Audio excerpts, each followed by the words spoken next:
I want to let people know that those outside elements are probably the most important thing that's likely to happen during this cycle and every other cycle thereafter. We're still capitalists. We're trying to get rid of the corruption, right? Like don't get rid of corruption and capitalism. Like it was the corruption we had the problem with, right?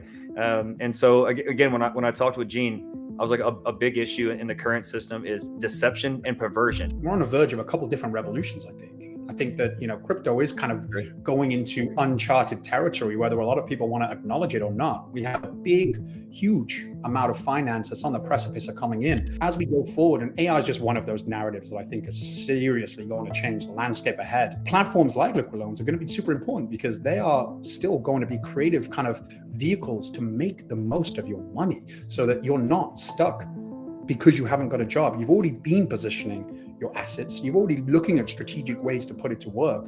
And you guys really offer a way to navigate through what could potentially be really catastrophic for a lot of people. If I told anybody, hey, do you want to see the Q1 report on PulseChain? And they're like, yeah. Okay, it's not been through a Q. There's not one. It hasn't even been through one quarter. Yeah. You'd be like, oh, okay, that's brand new. If I talked to anybody 6 months before launch and said, hey, how much are you going to sell in the first 60 days? What would everyone have told me? 0. What's the price, man? Then why are y'all worried? Like, have you sold something? That's what's really kind of pushed us. So again, naturally, I happen to particularly like the Middle East for a lot of that vibe. But it's one of those things I can stay inside of my circles, but I do not enjoy the culture anymore in the US. Like it's very anxiety driven. And there's even little things that again are very particular to me that aren't really like negative, like US stuff, but like it's very much the culture and almost everywhere else where like you like there's just like a lot more of a walking culture. Like everything's within 10 minutes. They have a lot of like commercial on the first floor, residential above. And I'm very much like I'm someone that's I love my rituals. And yeah. I'm the oddest person when it comes to like I use like the folding phone with dual SIM, crypto guy, all that stuff. And then I hate self-checkout. I don't even pay at the pump for gas.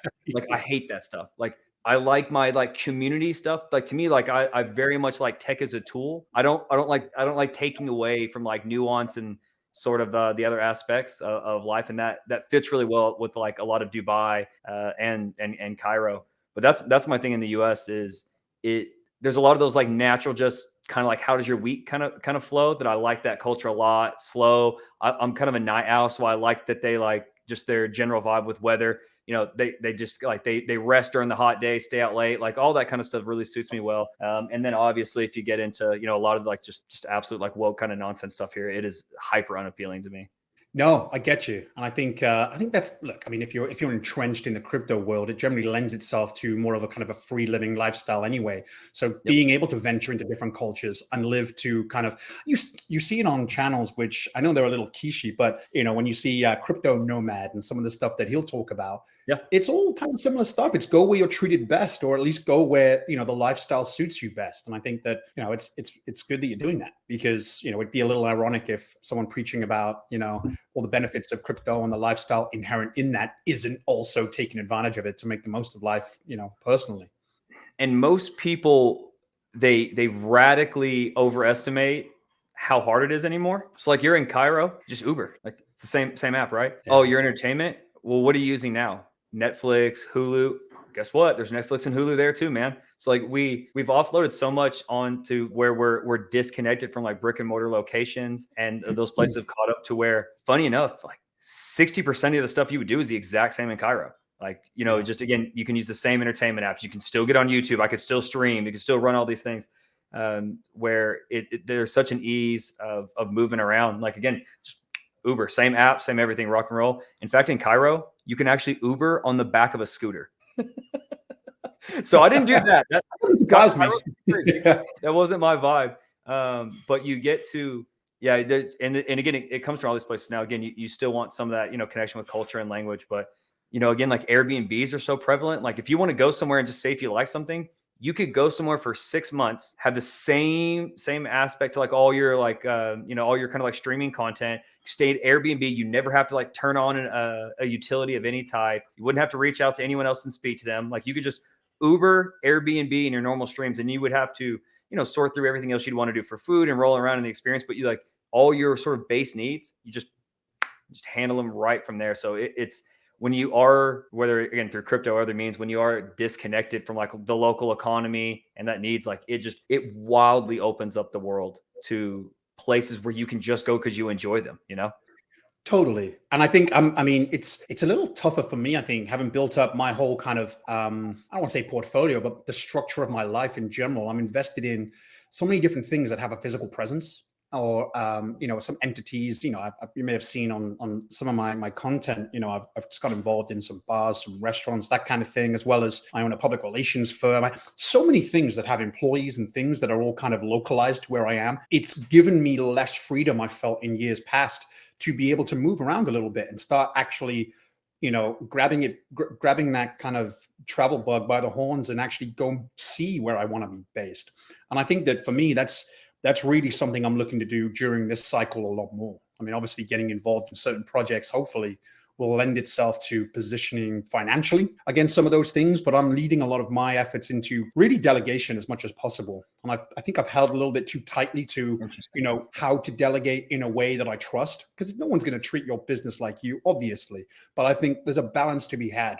And finding some good people and finding a structure that makes sense where you can somewhat be, a certain level of hands-on from anywhere in the world, but then also have that freedom to pull away a little bit and not necessarily be sucked into that kind of day-to-day or that kind of local factor, So I hear it, and I'm jealous because I'm trying to position myself that way too. And it takes a process, but for me, it's something that I'm putting a lot more effort into now. So I don't have a family yet, and I think that that's going to be probably one of the most important factors for us to be able to just have that time, And burning yourself out, there's a lot of traction to be made in, at least early on. But I think there's the whole kind of work smarter, not harder. I think that's kind of where I'm trying from a timing perspective as much as anything else. So no, I hear you, man, and I'm definitely on the lookout to move around a little bit outside of the States, maybe, or definitely being from outside of the States.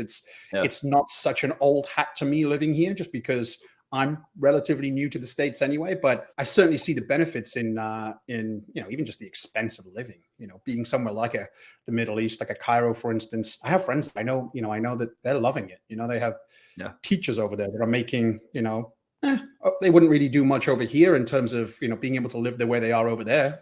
And so, no, I love the idea of that. So hats off to you. And there's a few not to change like topics too quickly here, but I'm happy we're chatting, because there's, I know that we've been trying to set something up for a while, but there is like so much to talk about. And for myself, I haven't on my channel at all touched on liquid loans and my opinion of it and all of that stuff. I know that we had kind of set up a time to speak previously, and for whatever reason, we weren't able to make it happen. But I'd love to give you my 2 cents on the liquid loans, because not to inundate this conversation purely liquid loans, but I love what you guys are doing. And there's a few things that I think fit in pretty well. They synergize with a lot of the stuff that I like to talk about. My channel, for anyone watching this that isn't familiar with myself, I'm very much positioning a little bit at the intersection of traditional finance, or a lot of it, at the intersection of traditional finance and crypto. I think that that's a gap that will forever be closing. Until they are ultimately one in the same thing. And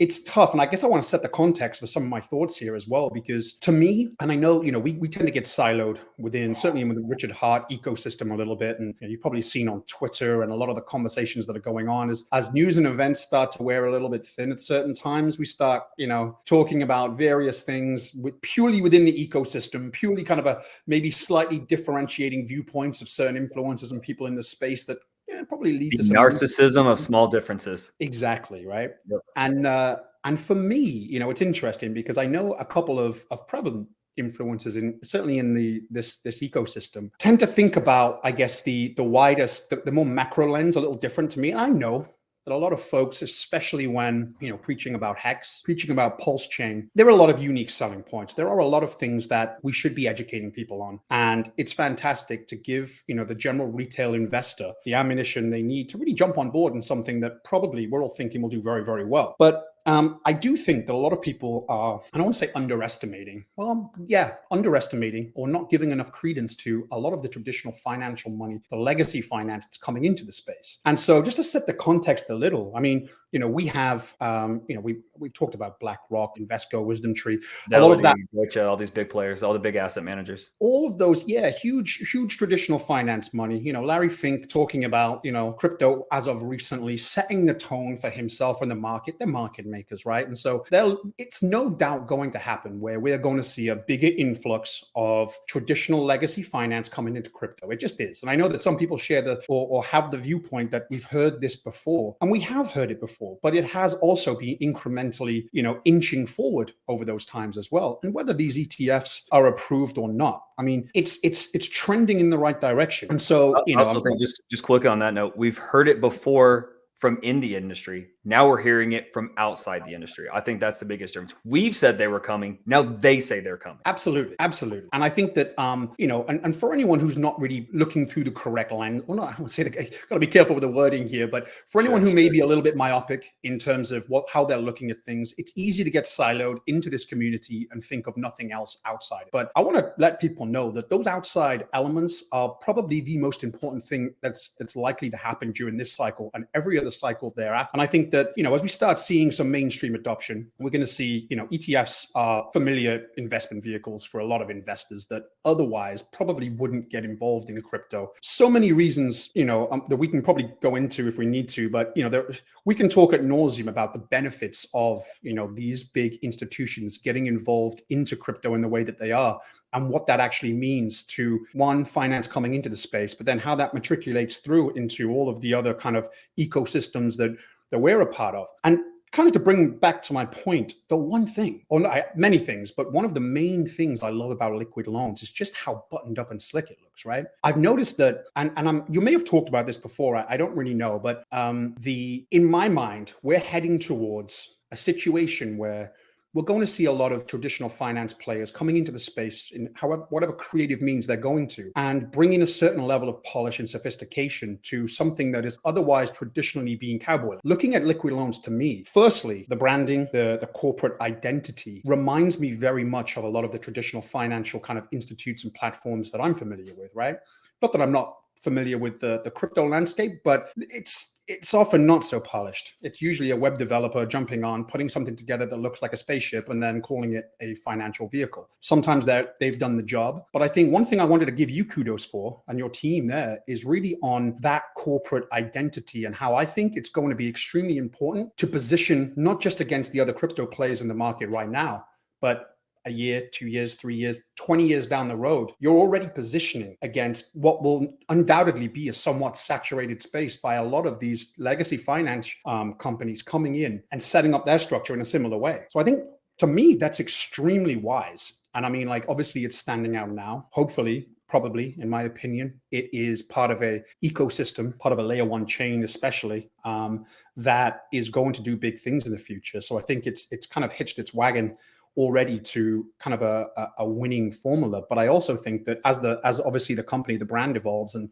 who knows what you guys are going to be doing in the future. I just want to say that, it's already looking like it's going to contain a certain level of gravitas and polish that is going to be needed, because a lot of crypto folks a lot of projects are going to be slow on the uptake. And they're not necessarily going to be positioning against the flood of interest we're going to see because they're not seeing it. So one huge gratitude and appreciation that all of those things you're pointing out are by design. And there's for a few reasons. And I think it's kind of interesting personally. One that I think you're kind of getting to is this is something that you probably heard this as well, like in the VC world or startups. You ask for money, you get advice. You ask for advice, you'll typically get money. There's that nuance. So on that level, what I was kind of getting to is we always say when institutions come and we only think about their money, like we're just like, oh, there's just going to be this like economic energy that kind of goes in and just sloshes into the liquidity pools and prices go up. I brought this up a few times. We always forget who comes with that stuff. Yeah. They are very good at what they do. Again, for all the knocks on this and that, I know there's always that, like you said, that kind of cowboys and Indians and cops and robbers vibe back and forth between legacy and crypto. There are a reason that most of those people who make high six figures, who show up to, JP Morgan, who show up at Wells Fargo every day, to show up to these investment banks, those guys are there for a reason. They're extremely good. And when those guys come, they start to tighten margins. They come with a level of polish. They come looking for familiar tools. And they'll have their impact. It'll be far more than just what they do on a price chart. Like they'll start to change some of that identity. So along with a lot of this is our own natural disposition, like me, Dave, Christian, like this is kind of the, again, we're not putting on a corporate face. This is our disposition. Like we've all run businesses in different places beforehand. We take on that sort of demeanor. And the other part is a bit of the, that yin and yang with the rest of the culture. So RH is very much the cowboy. He's the rock star, right? That's his mentality. He has that, like you said, his gravitas is very much to that direction. Not that he's not very savvy, not that he couldn't be polished, but that's just naturally where he chose to go, fits well. And the same thing with a lot of the ecosystem. So we're kind of being the yin to the yang. It's not a better or worse, it's a left and a right. So we want to make sure that we have those types of voices, and that typically ends up bringing both sides being more comfortable. So even if you are on the more, loose, degen, whatever it is, coming in, trying to get, take a shot at some of these smaller coins, you sort of want to know that there's some meat and potatoes behind the blockchain, that it's not just pure meme coin casino, right? And then, on the other side, right? Like, if people come in that are more legacy, they still hear it. So there's 1000x here somewhere. Yes, there is, right? And so you do want to have those both sides. And so, yeah, we lean into that. And I think that again, it starts to show more and more. And sometimes people can't tell why they really like something. They just know they do. Those things will start to be more and more. We have a couple of really, really cool kind of finishing points that we're going to put out. They don't, not as far as changing on code, but as far as like some presentation stuff on the front end that people enjoy. And which is just as important, if not more so, right? A lot of the time. It's special. Yeah. It really is like, it's always in the details, right? It's in the small things. So we take that approach to a lot of these things. That's why we have the timelines. That's why we have, again, sort of the communication top to bottom on how we handle these things. And it's, again, part of that is just our natural disposition. We thought that was kind of our best spot for the ecosystem. And then again, that last part is that's who's coming in now. Like that's this tide that's going to keep raising up here. And so as you hear ETFs and more of these fund managers come in, they bring their audience as well. It's not just their funds that come in, right? It's the audience as well. So trying to cater to that, to make sure that those things are there and be a bridge between both sides is very much part of the ethos. It's interesting, yeah. And I think a lot of people underestimate just what that network effect actually means to the industry as a whole too. We're talking about legacy finance coming in. One of the biggest impacts I foresee happening, and it's just an obvious thing, but some people are not thinking about it, is just those types of people bring large amounts of people with them. All it takes is for that trust factor to be invoked in one or two of those folks in any given community, just like a Larry Fink. And as soon as they start seeing some benefits or some, or some unique selling points, they like a certain presentation. As soon as a lot of that starts to happen, we start to see a huge network effect, which takes things to, people throw around the parabolic kind of phrase a lot, but that's when it happens. That's exactly when it happens. And so, no, I hear you. And it's visible too. I mean, I imagine it's by design, but I think you've done a really good job. And I also think it's impressive that you've kind of done that. Firstly, in an ecosystem where we have had a bit of a loose cannon as the front man for a while, for better or worse. Richard's a super intelligent guy. He's Absolutely. probably changed his marketing tack now because he probably senses that with the bull market coming, and now is kind of a time to start positioning a little bit more. Of course, he understands what he's doing there. He's already kind of done that outrage stuff to attract the degens and the retail, the adventurous retail investors, let's say. And there hasn't really been anything in this world, or at least this ecosystem, that has shared the same amount of kind of gravitas as a liquid loans. And so I think that's also very important too. You're somewhat of a trendsetter in that respect. I imagine it's probably going to motivate a lot more of those buttoned up approaches to be brought to the table. In fact, I'm, even myself, I've some of the conversations and folks in my network, I've been approached a couple of times as a, somewhat of a consultant to see, look, how do we start positioning for a lot of this kind of traditional finance that, the wind looks like it's blowing toward? And I haven't done anything yet. It's not really something that I've had time to do, but just the fact that those conversations are taking place means that others are thinking about this as well. And I think that you guys got out the blocks really quickly. And I think to me, it looks like a lot of the stars are aligning. And also, I mean, the unique selling point, the platform too, it's interesting because you see so many folks who are not, sometimes they're not too savvy. Well, a lot of the time, and especially with noobs, younger folks especially, or people who haven't necessarily been really exposed to the money game, I guess you could say. Folks who've been in a 9 to 5 most of their life and are only just now starting to think about what it means to kind of extend out of that. And I think that you have such a creative way of leveraging an asset. And I think I've heard you touch on something in the past that I think we share a lot of similarities in many of our viewpoints. And I think one of those is that there is a difference between an asset and a good. And I think a lot of people underestimate that. For a lot of people, for most people, you are only as wealthy as your availability or your opportunity when it comes to borrowing and leverage. And I think that if you are lucky enough to be involved in something that should, by all our kind of wishful thinking, if you will, should do very well as an asset class, being in a position to leverage that in a way that doesn't necessarily require you to have any kind of big credit building background, which I've worked my ass off my whole life to do that, and now we're seeing options that don't require that. That's phenomenal. And that's something that a lot of people need to learn, because I'm seeing a lot of videos, and you've probably seen more of these too, when it comes to, warnings about something like a liquid loan, right? Where too much leverage is a bad thing. And that's absolutely true. But even when it comes to borrowing from banks or more kind of legacy type borrowing platforms and loans, yes, you've got to jump through the hoops in terms of what you can actually afford, how much you're trusted. You've got to build up a track record and all of that good stuff for good reason, because a lot of people will jump into that kind of environment without building themselves a business plan or a pro forma in terms of how to put it to work. But I think for anyone who is looking to really extend their asset performance, liquid loans brings something that we really haven't seen before. In order to leverage your assets in a way that doesn't detract from what should really be a very high performing asset in the biggest, baddest asset class currently, that's ever existed. Yeah. And put it to work. Don't leverage those funds to buy a Lambo. I mean, you can, and it depends on how well positioned you are. I'm not saying you shouldn't treat yourself, but if you're able to leverage some of those funds, not detracting from your initial bags, but being able to take advantage of other, even traditional finance vehicles that are able to, that's phenomenal. And that's a really, really good way to introduce a lot of folks into intelligent investing, because, you can only go so far on your own unless you're already a millionaire. You're not necessarily going to have the reach you need to be able to build up that residual income or whatever it is you're looking to build up. And I think that you guys are providing, again, something that you're leading the charge there. And it wouldn't surprise me if we start seeing a lot more folks I'm sure there are a lot of companies trying to do the same thing.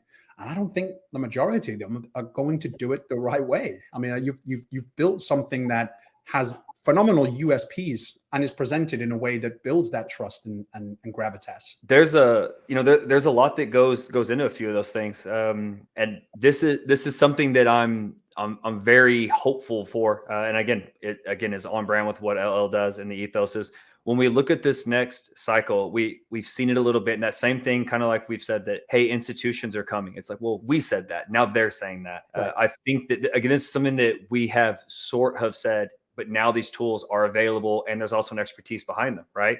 So you can do more than just buy and sell these things now. Like there's more going on here, right? Like there's a huge financial, traditional market that, while, again, I always like to bring this up, I realize that we pushed against it, but guys, a lot of these things are very viable. There's a reason these things exist. There's a reason that so much of the world has been brought out of poverty because of technical and financial literacy. It's very important things. And so we have to purse through and really spend some time. And this is something that I like to do this to push against the kind of crypto narrative, is that so many people, and it's the reason I'm excited to talk to yourself and a lot of the people in the space, and why we sort of have a foot in each camp. If you just grow up and you went to school and you got a bad vibe, maybe, you got stuck with some college loans debt, student loan debt, you had a bad credit card, you hate Biden. And then all of a sudden you're like, man, F those guys. And you walk away, and then you see crypto and you're like, okay, well, this is, you hear this freedom, you hear, hold your own stuff. You hear Bitcoin, inflation's bad, Bitcoin's good. And you kind of get that narrative, which, again,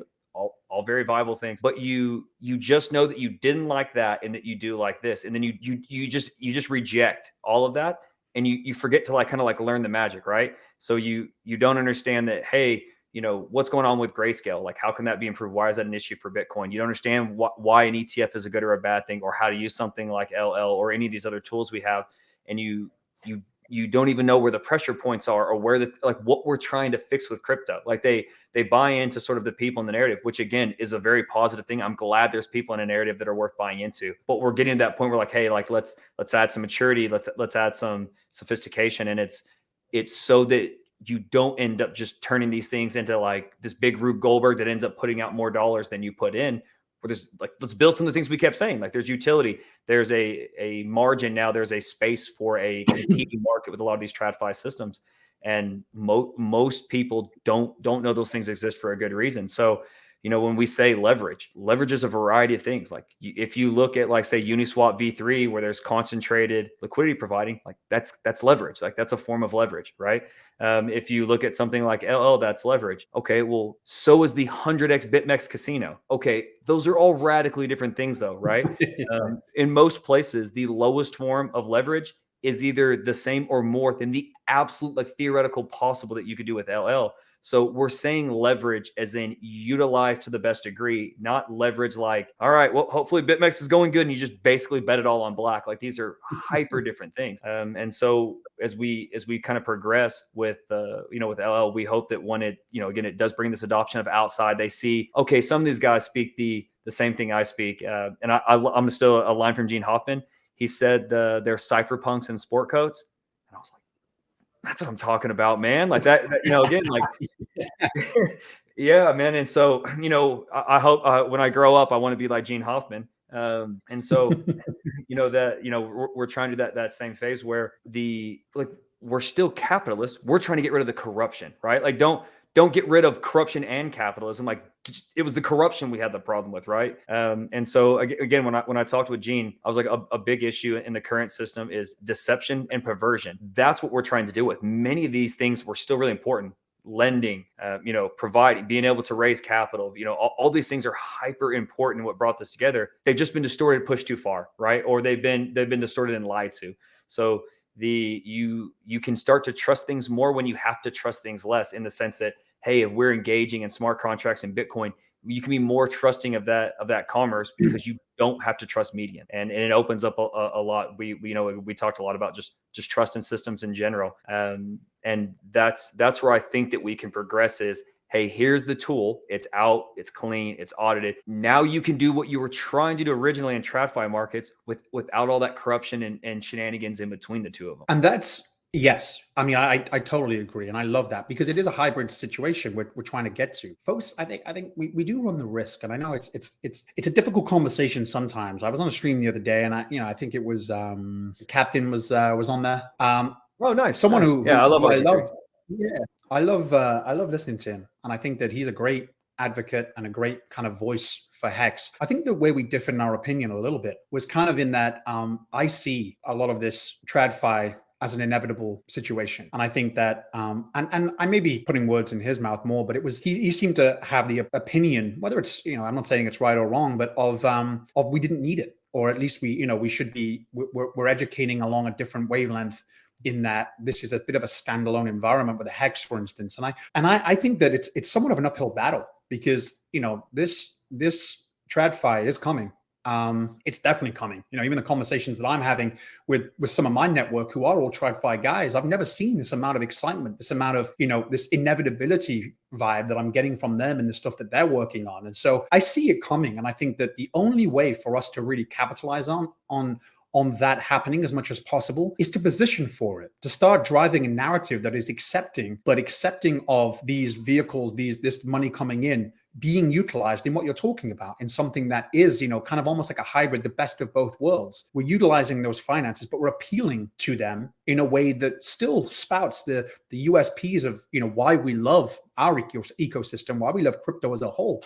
But it's inevitable that we're going to have to kind of meet in the middle somewhat, at least from a positioning perspective. And I think that's a good thing, because that's going to drive certainly everyone involved in crypto now. And I really wish I got involved in the sacrifice phase with you guys, by the way. I didn't. I missed it. But I'll certainly be invested. I see the way forward with liquid loans. And I definitely see the growth potential there. The same way, and I've said this before, I'm not a rocket scientist when it comes to analyzing the projects that I see potential in, right? There is no real rocket science involved. You can bring up all the charts in the world, but when we're in a situation where we're pretty much pioneering a lot of this stuff and we're forging some new paths. So you've kind of got to zoom out, look at the macro a little bit, and then see who is positioned strongly going forward. And for some of the reasons that I mentioned previously, I really think that you guys are. And I would imagine, anyone who's savvy enough to respect what that potential looks like is going to jump on board. So I think that anyone's sacrifice so far is going to do very well. Even people who are getting involved in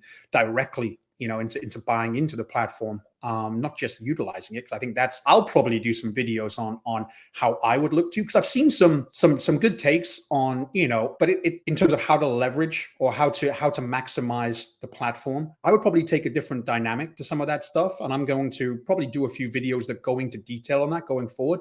And I'd love to run some of that by you as well, because I would probably look to leverage the platform in a slightly different way. And to be quite honest, I think that a lot of the lens I'm looking through is probably what a lot of the TradFi guys are going to be looking through as well. Definitely future videos and future conversations to be had. But I without blowing too much smoke, I do believe that there's a lot of potential here for a lot of different reasons. But I love what you're saying about kind of, reaching that, hybrid situation where we're really appealing to both sides of the market and ultimately forging a new path that is utilizing the benefits of both, right? I think we see this at every level, where decentralization is not the default. Decentralization is a price we pay for censorship resistant, right? Yeah. Like there's, I think it's on The Office. Like, what ship doesn't set sail with two captains? Where would Catholicism be without all the popes? It's like, wait, no, like centralization is a specific thing. Like there's when there's a consolidation, it is efficient, right? Like that's the reason big companies tend to push out smaller companies, but there's a balancing act, right? Like there's so when you have something, again, I think that we'll see more and more take on a, maybe not the same product, but the same approach where, like even Uniswap, I talk about this a lot. Uniswap is three different things. We just say Uniswap. Uniswap front end is a portal. It's almost a web page, right?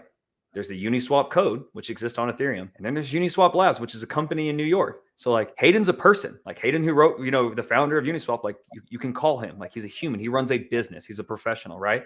So we like having professionals who have skin in the game, who build things in the future, who are making profits off of whatever it is they're building. But I just don't want them to come interrupt my stuff, right? So I want Uniswap to be, decentralized, and I want it to be immutable, and I want it to be censorship resistant. But if I walk into his office, he'd be like, dude, get the hell out of here, right? Like that's his house, right? So we want both those things to exist. And that's where I think we'll see more and more. And I'm another side of this that I think goes into the same conversation is forms of hybrid custody and ways that we can start expressing that things like LL don't destroy banks. They may destroy banks the way we think of them now, and they may alter certain sections. But Napster, LimeWire, they didn't destroy music, right? Like there's still tons of music companies. They changed how they did business, right? YouTube, these alternate platforms, they just start to move around and shift and become more efficient and offer new inroads. So what we didn't need from banks and what we can progress to now is there's much better ways for custodianship, for transparency, to reduce deception, corruption, and losses, theft. All these things in the system can be improved, but we still needed professionals, right? Like, if I was going to go, again, I know you've talked about things that you're involved with real estate, a lot of, say bars, restaurants, all those kinds of services. So like you reach out for professionals, like you reach out for help and guidance and all these things. So there's always going to be a world where we want professional services. So I would hope that as we progress, that there's professionals with, that either do financial advising or estate planning or tax advice, all these things, that realize that like LL is a tool and they have ways where they can still come in, offer their services, be useful, or even again build a front end where they offer services on top. That's the whole idea of L. Don't use our front end, just use our code, right? The same thing with Uniswap. We have a company, we're professionals, we do things. Our code is what's on chain, and then we have a front end. But there's going to be multiple front ends. There'll be 4 or 5 that are up within 30 days or so of our launch. So if you're somewhere where there has to be jurisdictional compliance, cool, build a front end that's jurisdictionally compliant. Charge on the front end, make it worth your time, make it fit for what you're trying to use. If again, if you have something interesting to add on top of, like there's all these things that hybrid, that idea of the hybrid nature of both custody at some level and of the code. Well, And so I think that this is something I brought the example of like Tornado Cash, where regulators, again, rightly or wrongly, said, hey, this is outside of the lines of what's okay. It's breaking rules. Like this tool doesn't work. We said, go F yourself. It's unstoppable. They said, okay, bam. Like what was their other option, right? Like you told them there was nothing they could do about it. Well, if there's nothing they can do to adjust, then their option is banned, right? Like that's what they do. They make things illegal, right? So again, of course, there's, again, we could have hours and hours of discussion on that alone. I'm just talking at it at not even a 60,000 foot view. So if we come in and we say, hey, banks, go F yourself. All right, well, guess what? They have no incentive to come play now, right? Like all they're going to do is they're going to just dig their heels in and fight. Whereas most of those professional people, again, maybe we don't like Fink and we don't like Diamond and we don't like Powell. Okay, well, there's hundreds, if not thousands of people that work for those guys who are just smart people who went where the money was, right? So if you're an analyst that works at JP Morgan or at Chase or BlackRock, hey, bud, come build some crypto stuff. You're a smart guy. We'd love to have it. Like I've never been in a place where I was like, hey, man, there's too many geniuses around me. I'm tired of this. Like everybody around's too smart. They're building too much, right? Like we'll take all of them we can get to bring in that IQ. And so along the same lines of, kind of our message, people like yourself coming in is the tools will start to adjust from sort of what in a lot of cases is developer options to, okay, what's on top? So Swift, no matter how much of our stuff interacts with Swift, I don't use Swift. Like I'm not a bank, right? Okay, so it's almost like we've sort of built Swift in some ways. Like we have our networks, now we're building our tools, and now it's time for that layer of professionals to come in and offer these things where they don't have to have custody, where you can see transparency, where you can be censorship resistant, but they can use all these tools and provide those services to people.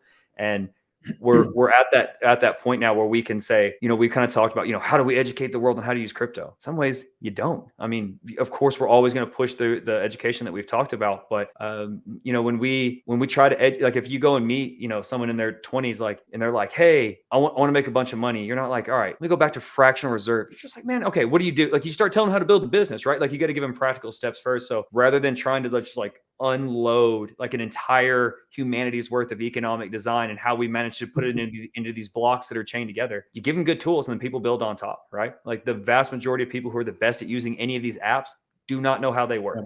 They know how to work them. So we're building apps that people know how to work. And like now it's like there'll be a bit of this transition where we give these over to professionals who can really, really utilize them at a high level and offer these services to people. Smart. Yeah, totally. And that's, I mean, you're thinking about everything the right way, in my opinion, because that potential is not going to come from you offering a fully fledged solution to everyone. You got to open up somewhat of an open source kind of structure, at least, so that folks can come in, start building on top. And again, that network effect comes into play at that point as well, right? But no, I totally agree. And I guess a question for you then, I mean, obviously being fully entrenched in this world so much, are you as an investor, not so much just from an interest perspective, but do you tend to invest in TradFi at all right now? Or are you, I mean, yeah. Okay.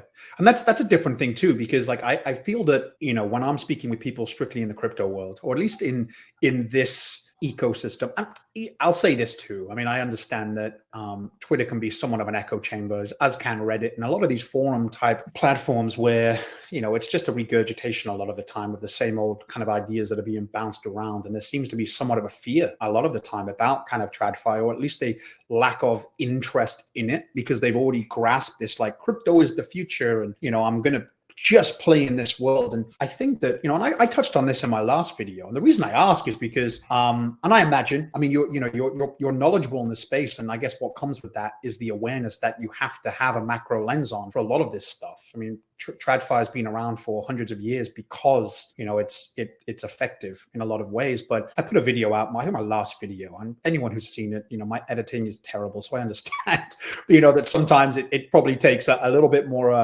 and I promise I'll be putting a lot more focus on that in the future. But just because it didn't have PulseChain to the moon in the title, and it was talking about some other avenues of really, some traditional finance aspects that probably have some real kind of monumental movement ahead of them, didn't really gain as much interest as the typical kind of PulseChain to the moon or Hex is the best or whatever, kind of crypto ecosystem slogan seems to gather that interest. And I think that it's definitely important for a lot of people in this space, even to make the most of their crypto portfolio, to really position their bags as strongly as possible, to pay heed and to not lock themselves away from a lot of the potential stocks or the industry movements that aren't necessarily too much to do with crypto, but ultimately will impact the market. And so, it's always interesting to speak with someone else. And there's you say that, obviously by design, a lot of this kind of forward-looking positioning with LL, for instance, and that's probably and definitely because you have an eye on everything else as well, not just kind of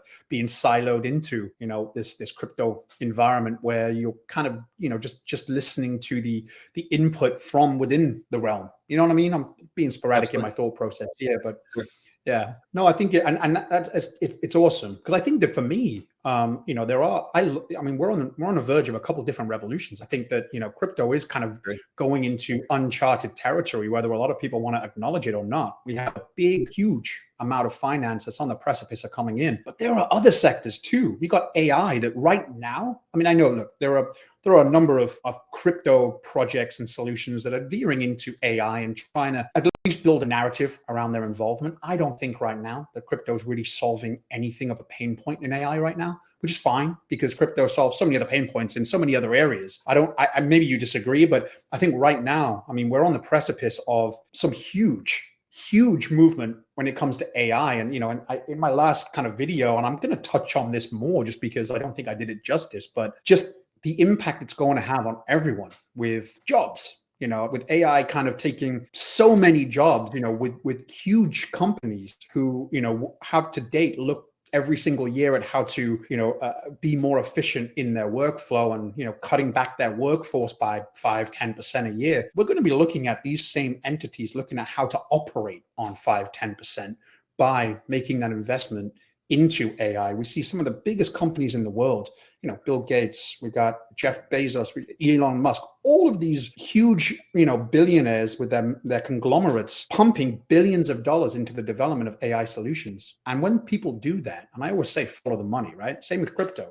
We're following the money to see, to really kind of chart a course for us. But I think that something like AI is definitely something that everyone needs to be paying attention to now, especially if you're in crypto, because, ultimately we want to make sure that we're protecting ourselves going forward. Anyone right now who's listening to this, probably they're either interested in liquid loans, they're probably a part of the PulseChain ecosystem to some extent, or at least an interest in crypto. And I think that as we go forward, and we've talked about how well as an asset class we think that this particular ecosystem is going to do, how tools and platforms like liquid loans can help you really extend your footprint and make the most of your bags, and how that's going to be attracting a lot more money coming into the ecosystem and the platform. It's going to be important to start really thinking about why, we're utilizing that, not just for the sake of money, but now is the time, as we're on this precipice where, pretty soon AI is going to be at a point where certain investments aren't going to be as lucrative. Certain times aren't going to be quite as timely because,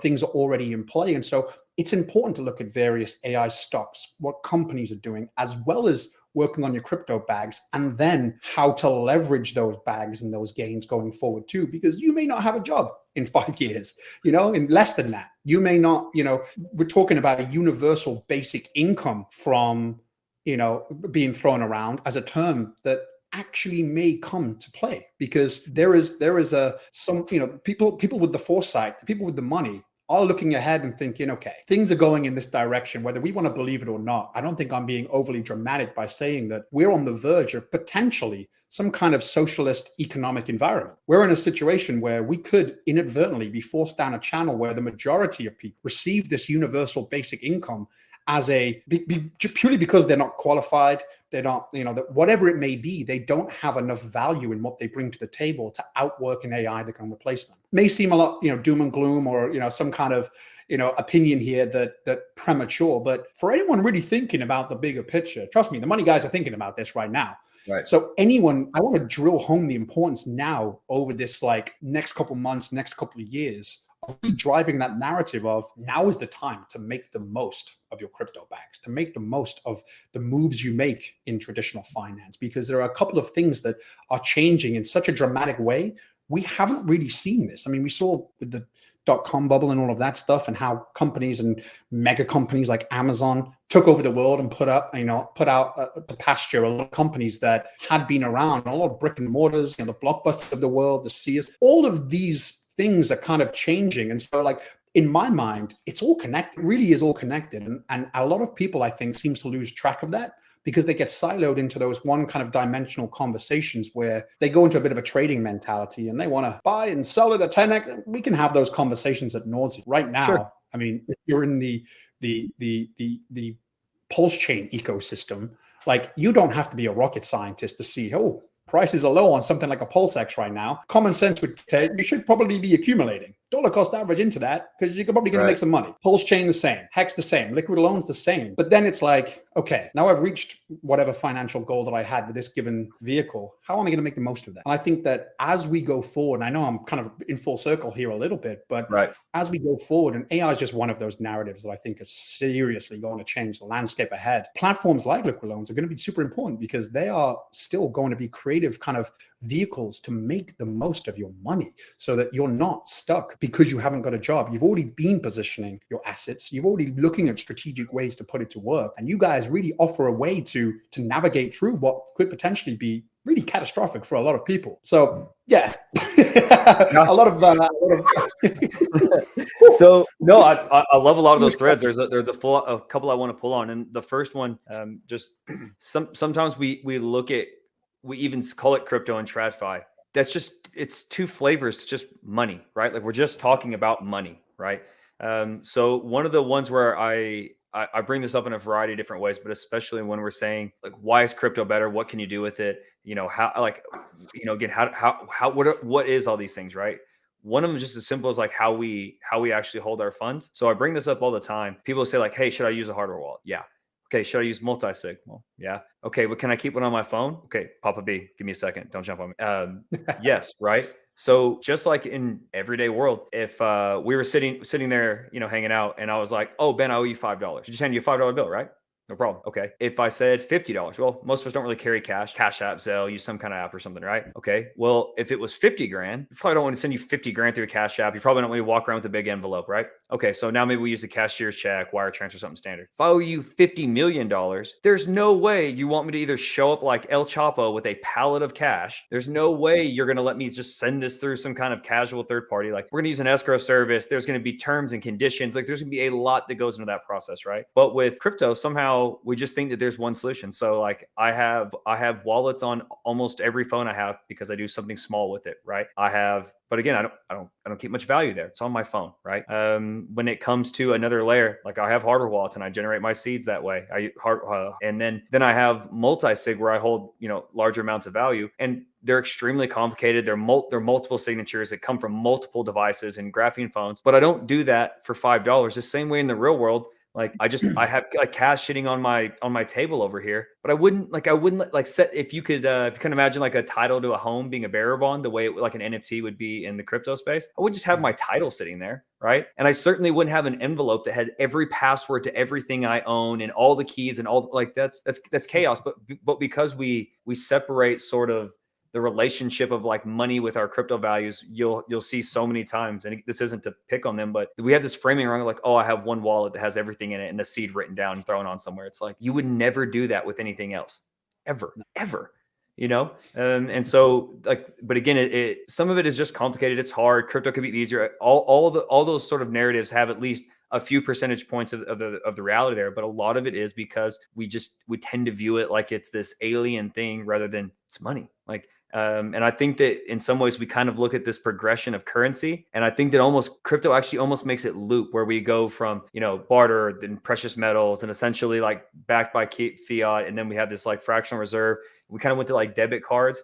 And I think in some way people think of like the next iteration of debit cards as crypto. I actually see it as more of a kind of a retro improvement to cash. It's back to cash almost. Like I think of like Bitcoin as like I hold it, right? It's like my value's in my hand. I'm not using a debit card. So I think it's almost this reversion back to cash and sort of a first principles a bit on value there. And we can get quickly to sort of begin, because so many of these users got, you know, disenfranchised, just left from the TradFi system. They know they don't like it, their reasons are probably valid, but they didn't take in any of the the sort of like bumps and bruises. They sort of have like I can't remember which philosopher it is, but he talks about like unearned knowledge. They sort of got the answers to the end of like, hey, there's a better solution, but they didn't have to take all the bumps and bruises along the way to realize like, oh, I should have these things spread out. I should decentralize not just in currency, but in how I custodian these things. And then again, to think of something like, oh, well, I hate banks, so I don't like banking. No, banking's been pretty productive for humans. You just don't like the bank, right? So getting some of that separation between the tools, the assets, and sort of these centralized entities that become bloated and perverted that don't offer utility anymore. Like that's an important nuance to really work through some of those things. And then to the last point is getting to AI and some of these bags. You get to a point where it's very important to be literate, and this stuff, it gets harder and harder. Another Jordan Peterson reference, whenever they originally did some of the IQ study stuff, especially back with the armed forces, they made the cutoff that you couldn't induct anyone with an IQ below 86 or 83. The world didn't get simpler. It got harder. It got harder and it got more competitive. So maybe 86 was fine then. Willing to bet the cutoff is probably higher up now. And it kind of shifts that whole balance. So back to, some of this stuff with AI, another like interesting comment. Someone told me one time, can you imagine if we gave Leonardo da Vinci a MacBook Pro? And it was kind of a funny one, but I was like, man, holy shit. Like you see what that guy did with charcoal, no heads up, and candles. Like imagine we start to leverage that guy, right? Like that's an Elon, right? Like then you get a guy who's like, yeah, I built flamethrowers in my spare time when I'm not building vacuum tubes to shoot human beings and cars through. And then I get my rockets to land. And oh, by the way, I took over Twitter. Like again, now he has a massive empire beneath him, but like Elon, who probably is AI at this point, who knows? But that's an example of like highly, highly leveraged tech systems and unbelievable brilliance together. And again, we can't go do that, but the rest of these tools, crypto, understanding that AI and that there's going to be that Pareto curve is going to get even sharper than it already is important to know. Again, whether or not you're right, wrong specifically, again, I like to use term. You have the right direction, right? The cardinal direction, right, is there. Like what you're saying, again, maybe we're off by a few degrees, but we're not off by that much. Like AI is coming, stuff is going to get harder. These bull cycles are going to change. And crypto, these wild margins and absolute hyper boom bust cycles, like those things are going to reduce. You want to get a piece of these things and you want to understand how these tools work so that you can optimize. And then kind of the last one, that narrative, I think that quickly comes from people who have worked on commission, who are entrepreneurs, who are in the crypto space. As you touched on, like loaning and access to capital, how there's a certain point where you quickly stop thinking about money as like an exchange for other assets, and is like, this is energy that I have to sit here and build up and use in different ways. And one of the last times that I was actually sort of working another role for someone else, and I actually had like a more standard salary. And I can't, again, from being commissioned and doing everything I've done, I was like, a salary is a real thing. I just thought that was something that people wrote on LinkedIn and on, Indeed. I didn't even know people got paid these things. So, but when I had a salary, I remember probably about a 3 week, that like first 3 weeks, I was doing other things. And again, at this point I was already investing. I have a lot going on, but I had that salary, and I remember going, okay, so if I've got like 10 grand in a month, okay, I can, and I started to allocate that. Like I was like taking that energy and just stacking it up in dollars. Like I had 10 grand to spend that month. And I was like, hold on. That is not how I think about money. But I remember just having it for a bit, and it caught me off guard. I remember it was a couple of weeks before I almost caught myself kind of like going down that rabbit hole of thinking about that value in that way, rather than, okay, what can I do with 10 grand? Okay, I've got stuff to do with it, right? If you see it as a salary coming in every month, you lose some of the proper idea of like a scarcity mind state on it, rather than thinking, okay, as long as I spend less than $9,999, I'm always okay. It's like, nope, that's not how to see this value. And I almost had to like check a little bit of my own hubris, because I hadn't seen, again, having someone who's been invested, been in commissions, seen things. And then it was a very short window when I got hit with that. And I kicked right into that standard mind state. And it took me a second to catch it. And so when we talk about like the rich get richer, the poor get poorer, everybody jumps to like a corruption narrative. Sort of. A lot of it is just the way physics work in these mind states, where a few of these things start to hit, and then you just roll from there. And once you're capable and qualified and competent enough to get one great opportunity, you're competent enough to get a lot of them. So you don't usually get, when people talk about a break, they get their big break, there is typically something that can help people, level up to a big degree. They were going to catch a break regardless. If that thing didn't happen, they were going to catch something else. They were going to catch the next one or the one after that or the Learning one the after rules that. of the game, right? Yep. Yeah. Totally agree. I completely agree. Well, I guess to switch narrative a little bit, because I have no doubt that a lot of people listening are going to want to hear opinions on this, and I'm sure both of us have talked about this ad nauseum. But it's right now. I mean, obviously, we've been in somewhat, I don't want to say a negative spiral, more of a negative vortex, just because people who don't necessarily understand the path forward seem to be getting a little bummed out without really needing to. You start seeing people venting through Twitter, and I get it. You can be annoyed, but at least take the time to understand what we're waiting, right? We've talked about kind of the importance of being patient, keeping your conviction, and really just knowing that the future is pretty damn sweet if you think about it. You don't necessarily have to jump in the moment and start analyzing the micro every 5 minutes. But with a pulse chain, for instance, I mean, and I'm sure I know the answer to this, but when you're looking at where things are now, what is your take? For me, I'm super optimistic, just because I've been dollar cost averaging in. I'm out of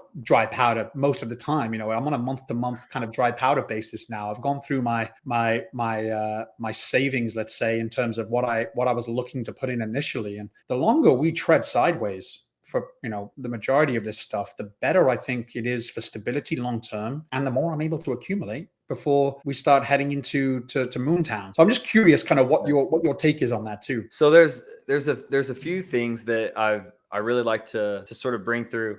Part of it is there's a lot of cross current, right? Like, if you want to be negative, I'll give you 100 reasons. You want to be positive, I'll give you another 100 reasons, right? So that generally leads to some of those sharp teeth kind of come out, right? It's just like a very psychological thing. Like, you see this phenomenon like Alzheimer's patients, like they get confused, boom, they lash out and get angry, right? And so a lot of that anger is honestly just confusion. Like, that's what it really comes down to. And I think you're even hinting at that a bit, right? Like, people just don't know. Well, if I don't know, I'm mad about something. I'm just angry, right? Confusion, people do not like that state. So this was whenever because I'm similar to you in your disposition. Like, I don't make forward facing price calls. I don't do TA. I do not have a globe that gives me all the answers. The only oracle I know is Fetch, and it'll be out very, very shortly. And you guys will have access to my oracle too. So most things, like when people ask, I'm kind of like if then, and when I'm before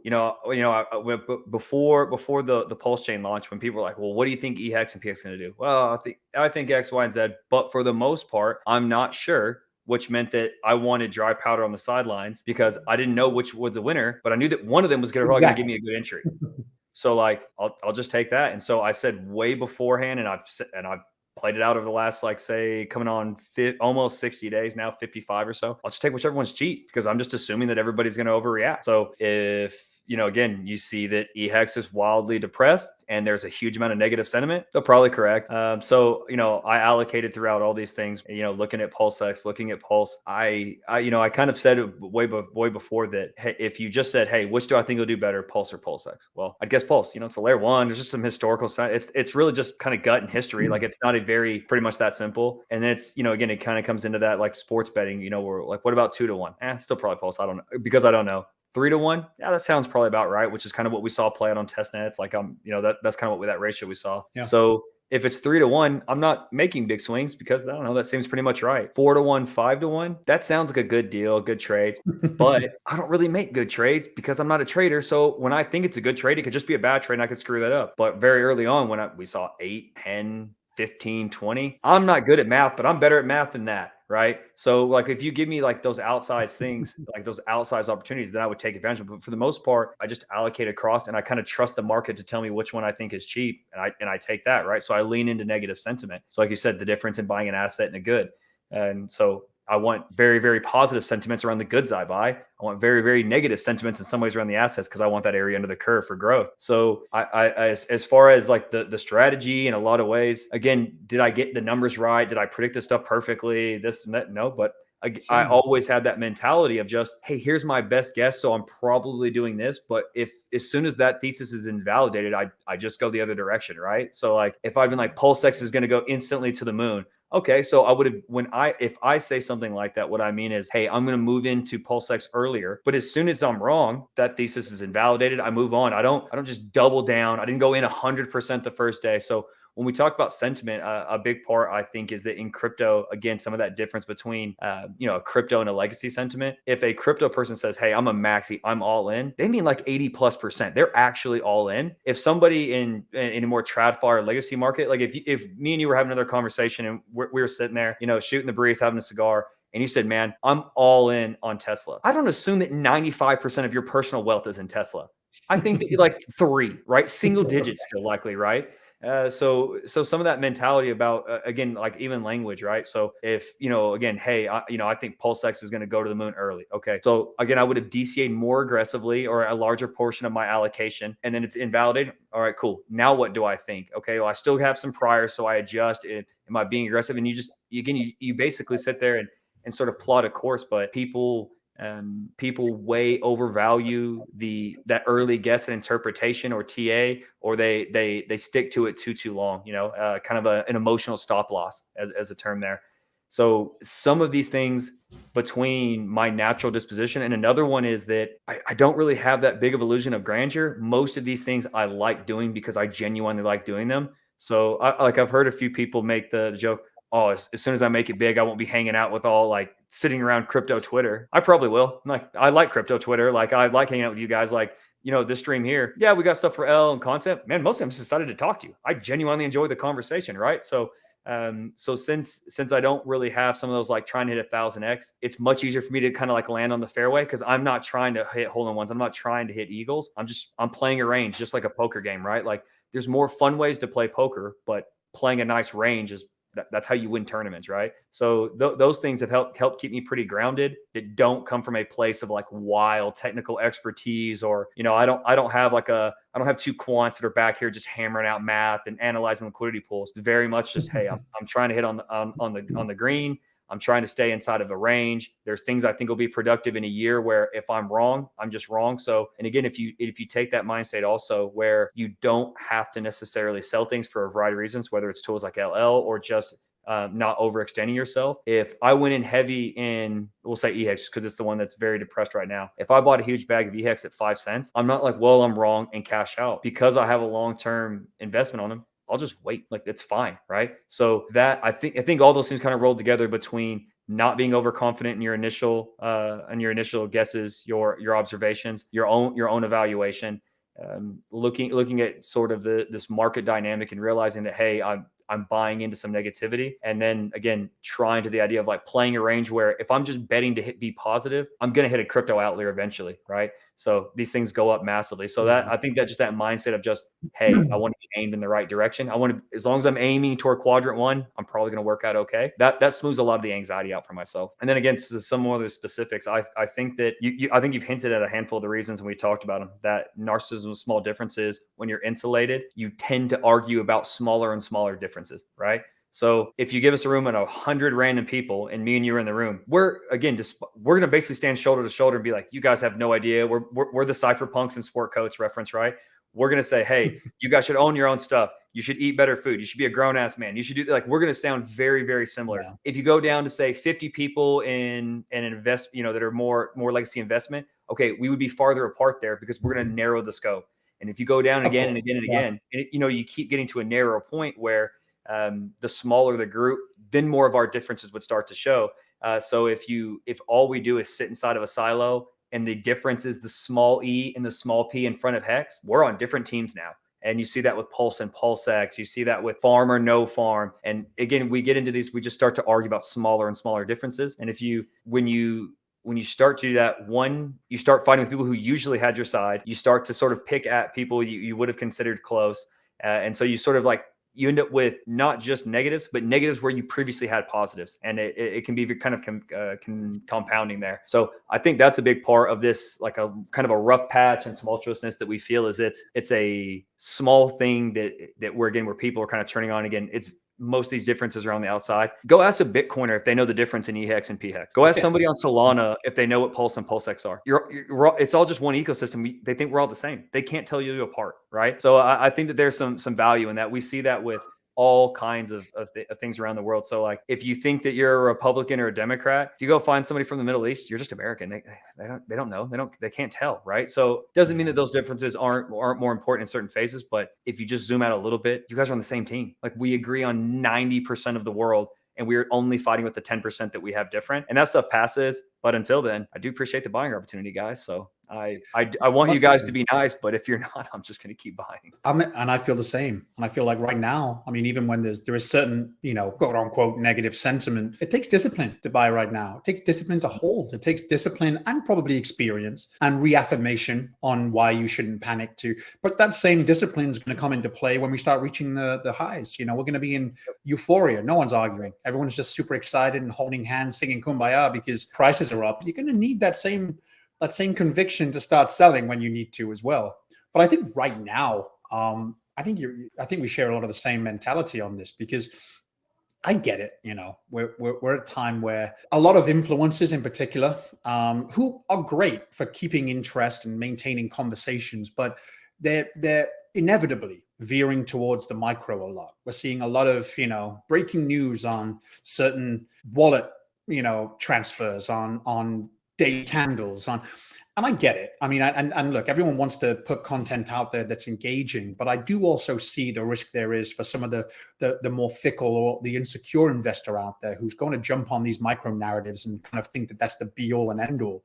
So I've kind of purposely decided to, in my content anyway, and I'll continue to do so, just putting out there, narratives that are a little bit more longer in nature, because, I want to drill home to some people. I don't want them getting wrecked selling because they feel like they're, we're in a bit of a negative vortex anyway, like for all the reasons you mentioned. And that's inevitable at times like this. That's a bear market. That's why the folks who are diligent enough to, savvy enough to make certain moves to strengthen their position right now reap those rewards further on. And you can, if you're new to this game, you can listen to some of the folks out there who are talking about strengthening your position. And as long as you're looking at things with a long enough lens that, the reasons you're investing in something aren't going to change on the day to day, then you don't necessarily have to even pay attention unless something catastrophic happens, in which you'll probably be made aware of it anyway. It's probably better sometimes for a lot of these folks to pick what they like and just either dollar cost average in, or once you've made your investment, just shut yourself off until we get closer to, that euphoria stage where it's the bull market. A lot of,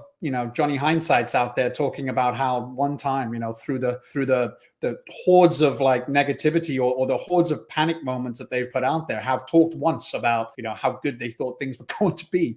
And it's like, yeah, if you've gone through that, if you've endured, a lot of that potential sentiment manipulation, or at least influence, you kind of deserve to do really well in the bull market anyway. And I think that it's important for folks to know, when you get to that stage, the job's not done. You need to then focus on, not being swayed the other way, because you want to make sure that, you have your expectations that haven't, depending on narrative changes, haven't really kind of, you know what's realistic in your own mind, or at least kind of when we should be approaching a time where taking profits is a good idea. But then what you do with those profits, you can't get sucked into just how big your bags are. You got to start thinking about ideation around putting it to work in the right way too.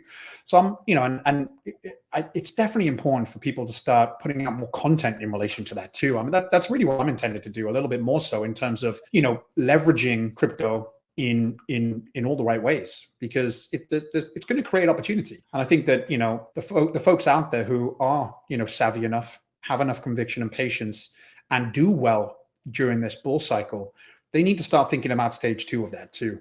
And that's definitely going to be where things like liquid loans even play a bigger role in that, even during that process. Not to blow smoke on liquid loans, but I've never talked about liquid loans on any of my channel before. And I've definitely been excited to talk to you about it, because I do see massive potential there. And not just liquid loans. There are a number of ways you can really look to leverage any success that you may have. But this game takes playing by certain rules, and it controlling your emotions is definitely one of them. And when you're in an echo chamber sometimes and you've vented, and all of a sudden social media is showing you all the similar, that's how social media works, right? The algorithm is going to show you a lot of the time stuff that you're already talking about. There's a reason why, whether you're extreme left wing, extreme right wing, you're being inundated with a lot of the same content, and then you start to think of the world kind of beating the same drum that you are, just simply because you haven't exposed yourself to anything outside of that. And so it's really, I mean, I want to drill home for everyone. It's super important to make sure that you have as much balanced input as possible, especially if you're in kind of an extreme learning phase, which all of us really are. I mean, some of us do have a little bit more experience in trading in general, or maybe even crypto. We've gone through a few cycles, so it's a little easier to manage our emotions. But yeah, I think that right now is I'm seeing it, and I think you're dead on. In terms of kind of what those smaller differences make more and more impact on kind of some of the the narrative over times like this, and it's so easy for people to get sucked into that and start kind of running for their hills when they don't need to, or they shouldn't. So yeah, it's holding strong in this time is something that a lot of people are going to learn the hard, and some people are not going to do it, and they're going to look back in the bull cycle and be like, damn, you know what? It was right there. I listened to that stream where I was told exactly this, and I still didn't act. There's a few things that I like quotes, and I like I generally talk about like framings, and sometimes I'm a little more long-winded on direct answers, but it's usually because most of the time the specifics are not all that helpful, but framing and a quote where you can sort of use it as a lens to like keep looking through future decisions. So one of them is from Margin Call. When the big boss sits down, he's trying to get the solution. He tells the analyst to stand up, and he says, "Please talk to me as you would a small child or a golden retriever." And I just died laughing. And the smartest person, the most paid in a very, very well paid and intelligent room, or the most paid person in a very intelligent room was like, "Hey, I'm not here to go through the analytics and these specifics. I'm making a directional call, right? Like you're the person who does that side of it." And so, looking through that to again, touch a lot of the things that you're bringing up there is, it's just stress tolerance and, is the music still playing? So, some of these framing. So if I told anybody, "Hey, do you want to see the Q1 report on PulseChain?" And they're like, "Yeah." Okay. It's not been through there's not one. It hasn't even been through one quarter. Yeah. You'd be like, "Oh, okay, that's brand new." If I talked to anybody 6 months before launch and said, "Hey, how much are you going to sell in the first 60 days?" What would everyone have told me? Zero. What's the price matter? Then why are y'all worried? I'm like, have you sold something? Like, why is the price down? If no one was going to sell anything, why is the price down, right? So if you say, "Hey, it's not 60 days old," if you look at, again, so when we are finishing up audits, we're just about to we're here very, very shortly. We're going to have our date.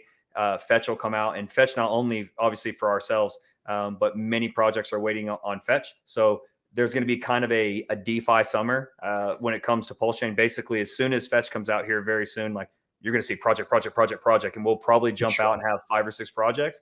So again, there's no first quarter report yet on PulseChain. It hasn't been a quarter. It's not 60 days yet. How much was anybody supposed to be selling? If you asked yourself logically, does it make sense to sell in the first 60 days? Everyone would have told me no. Okay, so calm down. And then you think this thing is still launching, right? Like we saw PulseX have a revision. We see Go.Hex just got its revision working cleaner on PulseChain. Like the basic infrastructure, what most of us, not necessarily the way he said it at the time, what most of us would be considered minimum viable product, it's unrolling, right? Like we're about to have this first wave of real DeFi, which one brings new eyes, the products themselves. But something else I don't think gets talked about enough is the only real game in town right now is providing liquidity. And so that liquidity will thin out when there's other stuff to do with coins. Like when there's other things to go on, you're going to see value come out of some of those LP pools. And then those prices will, be careful, be more volatile. But again, if you unleash a bunch of cool stuff, you start to get closer to a bull market, you shake out weak hands, it's probably going to be volatile to the upside, right? So you haven't even seen it yet. This thing isn't even here, right? I bring this up a few times. So archive nodes are what it takes to like basically processing, like do basically like aggregations of data. So like when we have analytics on our DApp, like you have to have an archive node power that, right? So pull up the little analytics where you see all those cool like neon looking kind of Tron charts. An archive node has to be running to power that. Okay. That takes 30 days basically to get like an Aragon node up, about 30 days. Okay. So if you had known the day PulseChain came out and boom, started syncing an Aragon node, you'd had it up for about 3 weeks. Like this stuff is just happening, right? So most of us are like trying to make a judgment call on something that isn't finished happening. Like again, we're just getting started. We haven't been a quarter, hasn't been 60 days, haven't let this first wave of really cool stuff really hit the ground running. And like, so I kind of teased a bit with like 7. And I get why they're asking. We're talking about the same sentiment you are. And they're like, kind of how do you feel about PulseChain? I don't know yet. It's not here. Like, give it a minute. Like, let us put our stuff on top, right? It's like trying to judge a city before any of the businesses have been built. Like they're coming. They're going to be here in just a second. So I think that to all these points, one, you have to be very, very stress tolerant to be successful at anything. I think especially that as males, especially in the current ecosystem where stuff is getting harder, you're more inundated, competition's higher, all these types of things. Like, just figure it out. But like, you're just going to have to be stress resilient. Like, unless you're going to win the lottery, you're going to have to learn how to deal with stress, because even if you get rich and successful without dealing with stress, being rich and successful is stressful, and then you'll break. So figure it out, bud. Like, you're going to have to learn how to deal with the stress.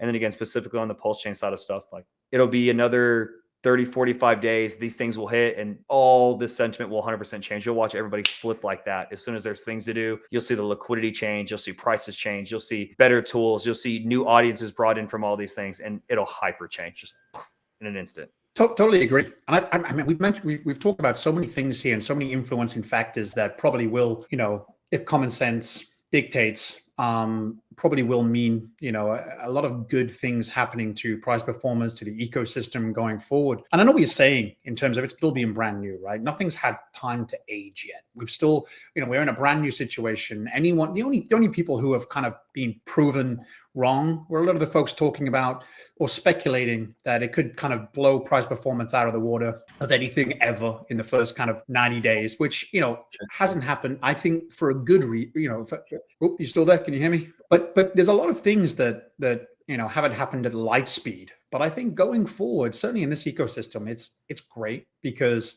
it means that we're already inflecting a lot of stability potentially that wouldn't be there if we shot up out of the gates and just had a mass sell-off after the fact. But I will say that even though we don't know what is going to happen, no one really knows. There's no proper crystal ball in place right now.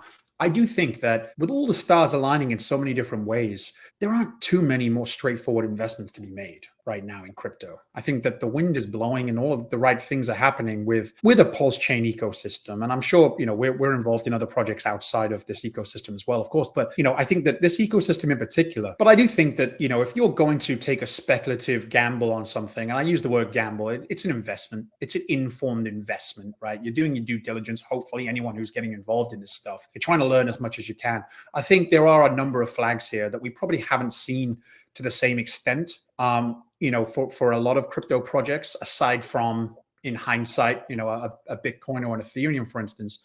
But, I also think that on a macro level, the stars are aligning in so many different ways. You said with Fetch and a lot of the stuff that's going to come out on the heels of that. I also think with, a lot of this traditional finance coming in, there's a lot of money, a lot of value that's going to matriculate down through crypto. And we are positioned to absorb a lot of that, hopefully, being new enough to be still shiny enough to start positioning, but also, having the fundamentals in play to make facilitation on the chain cheaper, faster. All of those things that, Richard Hart's talked about a great deal in the past. I do think that you don't have to be a genius right now to set yourself up. I mean, a lot of people right now, if you're still looking at like negative price performance, you're thinking about things a little wrongly, in my opinion. I mean, look, it's all speculative, and we're certainly not here to make any financial decisions for anyone. But if you are to present yourself with an opportunity to position yourself in the next year or two, especially a lot more strongly than you are now, probably, I would say that we're in a position where this ecosystem looks very favorable to do so. But yeah, I think we're kind of beating the same drum there a little bit in terms of it's still being very early. And any panicking or any "I told you so" is way too early to bring to the table. A lot of folks doing that are kind of doing the community a bit of a disservice because it's not accurate yet. Unless you thought that it was going to do a 10,000x, in the first 30 days, nothing has shown to be really, really good or really, really bad yet. I mean, probably more good just because nothing bad has happened since the launch. I mean, there are always a couple of hiccups, whether that be, tech-based, community-based, but with really anything. But I mean, yeah, I'm really excited to go into kind of euphoric mode And I'm sure a lot of people will be coming out of the woodwork with a bunch of "I told you so's," and yeah, that's fine too. But yeah, I'm super pumped to start seeing what opportunities that allows for everyone too, because this is for a lot of people who right now maybe the PulseChain ecosystem may be the only ecosystem that they're in. Well, if this does really well and we start to maximize our gains as much as possible from the bags that we have here, that's going to afford a lot of opportunity to diversify into other opportunities and things that pop up along the way. Some of them are probably going to be off chain. Some of them are going to be out of the crypto realm. Who knows? But Yep. I do think that, it's a great launch pad to really get excited about the investment side of things, or how to put your money to work, because that's a lot more interesting than working. It doesn't matter what job you have. You could be a professional athlete. You could have, you could be a porn star, right? Your day-to-day, job satisfaction could be at an all-time high. You're saving lives day in, day out. But I will tell you, it's very easy to get passionate when you start owning, operating, earning more assets, more ways to play the money game a little bit or a lot of bit more effectively. And I'm excited for that, because I really think that a lot of people are going to go through this journey on this bull cycle. Whether you've been through bull cycles before and you know what to expect, or you've positioned yourself now, you've listened to the people who have been saying, that now's a good time to really kind of set your positions and accumulate. I'm really excited for the conversations and the evolution of the community, really, in terms of where they go next. And I think that is going to be a real good niche narrative within this community next. I think that, folks are not only going to be interested in, hey, how much has my bag grown this week, or what's price performance going to do? I think it's going to evolve into being a lot more open-minded, a lot more savvy in, wow, okay, what do I do now? What does my business plan look like? How do I put together a pro forma? How am I leveraging this correctly and intelligently so that I can start getting passionate about my day-to-day life in a way that I haven't really been afforded to in the past? That excites me, because I remember going through that journey, right? And it wasn't as easy it wasn't as rapid as perhaps having a real expansive portfolio in crypto suddenly kind of grow to. I kind of went the hard way about things, to be honest with you. I went through school, I went to law school, and come out of there, I was trading, I was in the VC space, a lot of hard work, honestly, which I enjoyed. And in hindsight, it's given me a lot of really good kind of lenses and way to do my own analysis of certain situations and certain projects and opportunities. And I wouldn't change it for the world. But I think that now crypto is getting to the point where, and it's been this way for a while, but we're still in a situation where a lot of folks can really hit some big home runs really fast.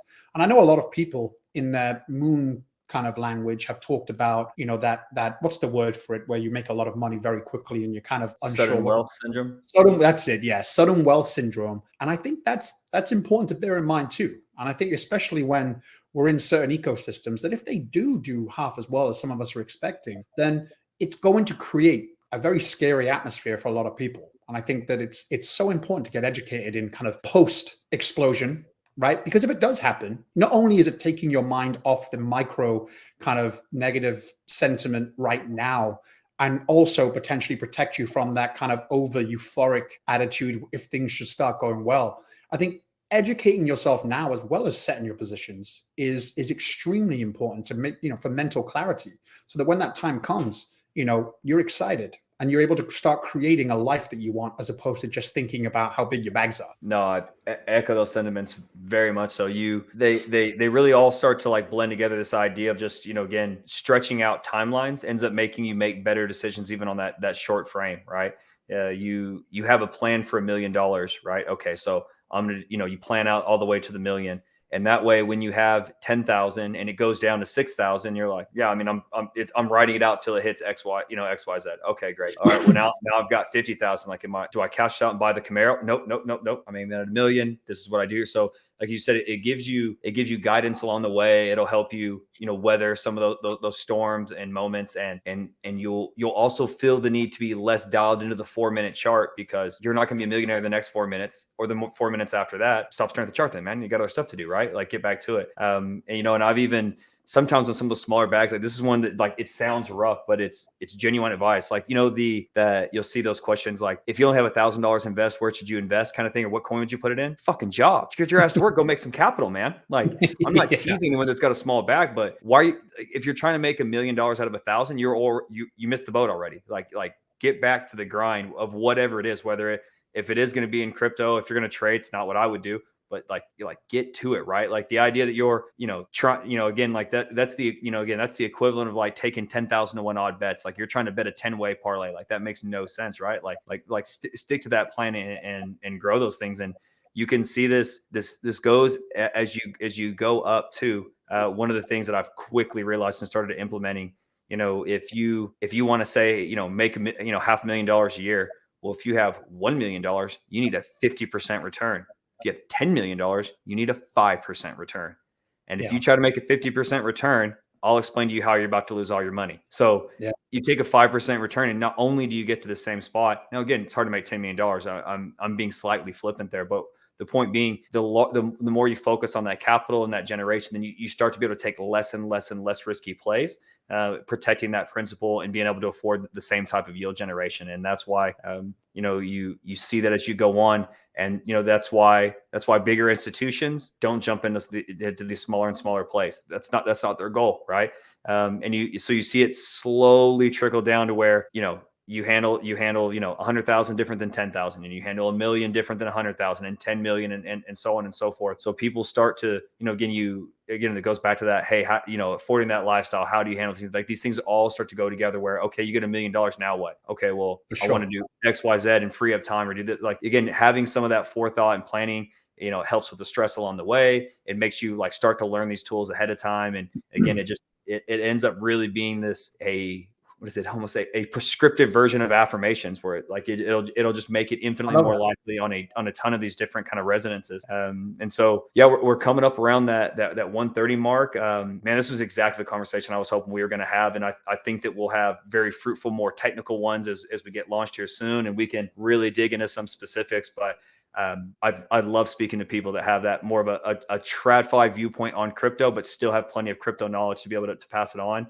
So I'm very thankful we finally linked up, man. This was exactly the conversation I was hoping to have, man. It's been a pleasure. Me too, dude. Yeah, and I know it's been a long time coming. So yeah, me too. And yeah, like you, I want let's set up some for the future as well, because no doubt as things evolve, even getting more granular in certain topics, I think there's probably a lot of ground we can cover. I'm like you, I get sporadic sometimes, or at least, you know, I agree. You know, you need to give enough context around a point. So I tend to ramble on a little bit too, but it's tough not to, because those strict, direct, to the point kind of points often don't bring enough context, and people kind of walk away with half of what they probably should have taken away. But thank you, dude. Yeah, this has been great. And yeah, I've loved it. And thank you for having me on. Man, my pleasure, brother. All right, brother. I'll catch you soon.